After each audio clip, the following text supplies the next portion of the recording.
TikTok sosial şəbəkəsində əvvəllər münasibətdə olduğu şəxslə intim görüntülərini yayan 1997-ci il təvəllüdlü Tapdıq Məmmədov, şərti soyadlı, inzibati məsuliyyətə cəlb edilib. Publikaz Qafqaz Infoya istinadla xəbər verir ki, Abşeron rayon polis idarəsinin əməkdaşları həmin şəxsin saxta profillə əxlaqa zid hərəkətlərini müəyyən edib.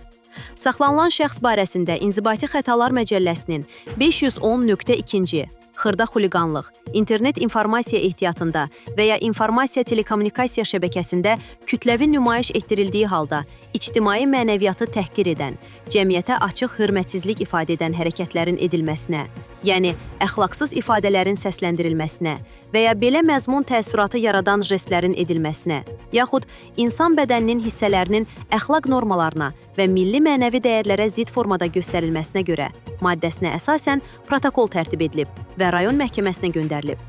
Bildirilib ki, Tapdıq Məmmədov fevralın 26-sında TikTokda E-Tahir Elekberon 2 adlı saxta hesab yaradıb və Aytaç Xəlilova ilə olan şəkilləri sosial şəbəkədə paylaşmaqla cəmiyyətə açıq hörmətsizlik ifadə olunan hərəkətlər nümayiş etdirib.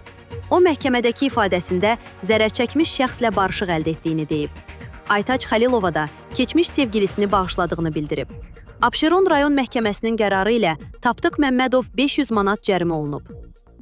Videomuzu bəyəndinizsə kanala abunə olmağı və videonu bəyənməyi unutmayın.